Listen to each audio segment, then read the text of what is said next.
अस्सलाम वालेकुम। आज मैं आपको ट्रेडिशनल रेसिपी सिखाने वाली हूँ जो खास करके मुहर्रम में बनाया जाता है। इसे मेरे तरीके से बनाना सीख जाओगे ना तो इसमें जो प्रॉब्लम होती है ना, चोंगे सख्त बनते हैं, कभी मीठे तो कभी कम मीठे बनते हैं, तो ये सारे प्रॉब्लम यहाँ पे सॉल्व होने वाले हैं और इसे स्टोर करके आप आराम से 4-5 दिन तक खा सकते हैं। ये बिल्कुल भी सख्त नहीं होगी। तो चलिए इसे बनाना स्टार्ट करते हैं। बिस्मिल्लाहिर्रहमानिर्रहीम। तो सबसे पहले इसे बनाने के लिए हमें चाहिए गेहूं का आटा। ये मैदे के आटे की भी बनते हैं लेकिन गेहूं के आटे के मैं बना रही हूँ। इंशाल्लाह चोंगे पर भी हम अलग से सीरीज़ लाएंगे। ये बहुत ही अलग अलग तरीके से बनाए जाते हैं। तो यहाँ पे मैं 2 तरीके आपको बताने वाली हूँ। तो उसके लिए है मैंने 1.5 गिलास गेहूँ का आटा। सबसे पहले हमें गेहूं का आटा छान कर लेना है क्योंकि सॉफ्ट चोंगे बनने के लिए आटा छान कर लेना है। उसके बाद मैं यहाँ पे आटा थोड़ा सा निकाल कर ले रही हूँ क्योंकि चोंगे बनाते वक्त ये सूखे आटे की हमें ज़रूरत होगी। उसके बाद यहाँ पे मैं आटा गूंद कर ले रही हूँ। उसके लिए यहाँ पे मैं डाल रही हूँ पाव चम्मच नमक। तो 1.5 गिलास आटे के लिए मैं पाव चम्मच नमक ले रही हूँ और थोड़ा थोड़ा पानी डालकर आटा अच्छे से सॉफ्ट गूंद कर लेना है। अगर आपने अभी तक मेरी चपाती किस तरह से बनाना है, रोटी किस तरह से बनाना है और आटा किस तरह से गूंथते हैं, इसके लिए स्पेशल वीडियो मैंने बनाया था अलग से, तो वो वीडियो देखिए। उसमें मैंने पूरी डिटेल में बताया है कि आटा किस तरह से गूंथना है जिससे चपाती फूली फूली और नरम बनेगी। तो देखिए आटा गूंथते ही इस तरह से टूटना नहीं चाहिए, ये फ़ौरन ही टूट रहा है। तो आटे को इस तरह से गूंथना है सॉफ्ट पूरी तरह से, जिससे ये रबर की तरह खींचने पर खींचने आना चाहिए उस तरह से। तो देखिए, तो अब यहाँ गूंदे हुए आटे को मैं 10 मिनट के लिए रेस्ट पर रख रही हूँ। तब तक के लिए बाकी की तैयारी करके लेंगे। अब मैं यहाँ पे ले रही हूँ गुड़। तो गुड़ को मैं हमेशा चाकू की मदद से कट करके लेती हूँ जिससे इसके अच्छे स्लाइसेस, पतले स्लाइसेस होते हैं, जिसकी वजह से चोंगे में ये आराम से मेल्ट हो सकते हैं। अगर आप इसे चाकू से कट नहीं करना चाहते तो इसे आप बारीक टुकड़ों में कट कीजिए या फिर आप इसकी पाउडर यूज़ कीजिए। इसी तरह से मैं सारे गुड़ को कट करके ले रही हूँ। तो यहाँ पे 15 मिनट हो गए हैं। अब मैं यहाँ गूंदे हुए आटे को चेक कर रही हूँ। तो आटा बहुत ही ज़्यादा सॉफ्ट हुआ है। इसी तरह से आटा लेना है हमें। गेहूँ चाहे कोई भी हो, आटा अच्छे से गूंदेंगे तो चपाती चोंगे बहुत ही अच्छे से नरम बनेंगे। तो इस तरह से कितना भी खींचने पर ही खींचना चाहिए इस तरह से। तो देखिए यहाँ पे मैंने हाथ पे थोड़ा सा तेल लगाकर अब इसके गोले बना कर लूँगी। जितना हम चपाती के लिए गोले या पेड़े लेते हैं उससे कम में हमें यहाँ पर चोंगे के लिए पेड़े लेने हैं। तो देखिए हाथ से इस तरह से घुमाते हुए तोड़िए अंदाज से, या फिर आप चाकू की मदद से रोल करके एक साइज़ के कट कर सकते हैं। यहाँ पे मैं अंदाज से ही ले रही हूँ। तो इस तरह से छोटे छोटे गोले लेना है हमें। चोंगे ज़्यादा मोटे नहीं बनाना चाहिए, अगर मोटे बनेंगे तो फिर कुछ घंटे बाद सख्त हो जाते हैं। तो इसी तरह से यहाँ पे मैंने सभी गोलों को कट करके ले लिया है।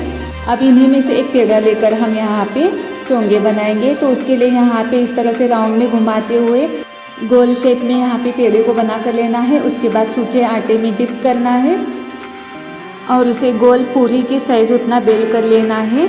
पतली बेलना है, ना ज़्यादा मोटी ना ज़्यादा पतली, तो बराबर साइज़ में और हथेली की साइज़ उतनी होनी चाहिए। उसके बाद यहाँ पे ले रही हूँ मैं ट्रेडिशनल तरीके से चोंगा बनाने के लिए।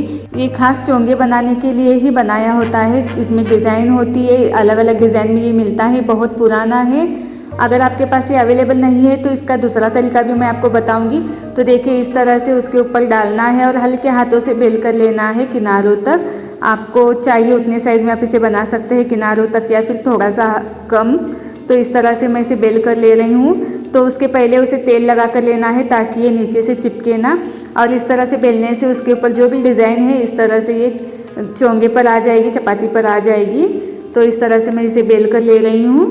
अब इसे हल्के हाथों से उठा कर लेना है। तो देखिए इस तरह से इस पर डिज़ाइन बनी होती है। तो ये बनाते वक्त मैंने तवे को गर्म करने के लिए रख दिया था और तवा अच्छे से गर्म हुआ है। अब मैं गैस की फ्लेम मीडियम करते हुए उस पर थोड़ा सा तेल डाल कर ले रही हूँ ताकि चोंगा जले ना। तो चोंगा डालने का तरीका देखिए, ये जो डिज़ाइन वाला हिस्सा होता है ना वो नीचे आना चाहिए और विदाउट डिज़ाइन वाला हिस्सा ना ऊपर आना चाहिए। तो इस तरह से हम इसे सेकने के लिए डालेंगे और चपाती जिस तरह से सेक कर लेते हैं उसी तरह से इसे सेम सेक कर लेना है। तो थोड़ा सा कलर चेंज होने के बाद इसे पलट कर लेंगे और डालने के कुछ सेकंड बाद इसे हिलाएंगे ताकि ये नीचे चिपके ना। तो उसके बाद इसे मैं पलट कर ले रही हूँ और गैस की फ्लेम यहाँ पे मैंने हाई पे कर दी है अब। और जैसे ही यहाँ पे फिर से कलर चेंज होता है तो मैं यहाँ पे कुछ सेकंड बाद यहाँ पे मैं इसे तेल लगा कर ले रही हूँ। तो यहाँ पे कुछ बूंदे तेल के इसे लगा कर लेंगे। तो वापस से इसे पलट कर मैं तेल लगा कर ले रही हूँ। तो गैस की फ्लेम यहाँ पे मैंने मीडियम कर दी है।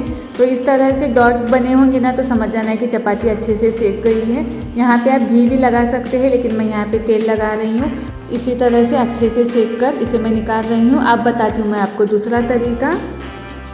अब फिर से एक पेड़ा लेंगे और उसे पूरी के साइज़ उतना बेल कर लेंगे, ना ज़्यादा मोटा ना ज़्यादा पतला, परफेक्ट तरीके से इसे बेल कर लेना है। अब इस पर डिज़ाइन हम हाथ से ही बनाएंगे। तो देखिए इस तरह से थोड़ा हिस्सा छोड़ करना हमें इसे पिंच यानी चुटकी से इस तरह से प्रेस करते जाना है पूरी गोल में। इसी तरह से पूरे चोंगे में डिज़ाइन बना कर लेना है। आपको जो डिज़ाइन पसंद आया वो डिज़ाइन बना सकते हैं। और ये हाथ में आटा चिपकते रहता है तो उस वक्त आप यहाँ पे सूखा आटा लगा कर ले सकते हैं या फिर तेल की कुछ बूंदें लगा कर ले सकते हैं। तो उसी तरह से मैं पूरी तरह से डिज़ाइन बना कर ले रही हूँ। आप कहोगे कि इसके ऊपर हम तो नारियल गुड़ वगैरह डालने वाले हैं तो फिर ये डिज़ाइन क्यों? वो सारी चीज़ें डालने के बाद तो डिज़ाइन ढक ही जाती है, क्योंकि जो भी हम गुड़ नारियल डालते हैं वो इसी के अंदर बना रहे, बाहर निकल कर ना आए, इसीलिए डिज़ाइन बनाई जाती है। अब यहाँ पे मैंने पूरी के साइज़ में ही पतली चपाती यानी चोंगा बना कर लिया है।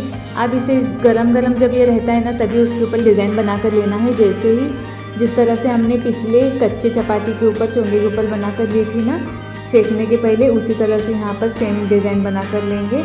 तो यहाँ ये प्रोसेस गरम गरम ही करनी है, ठंडी होने के बाद ये डिज़ाइन नहीं बनेगी, तो इसलिए गरम गरम बनाना है।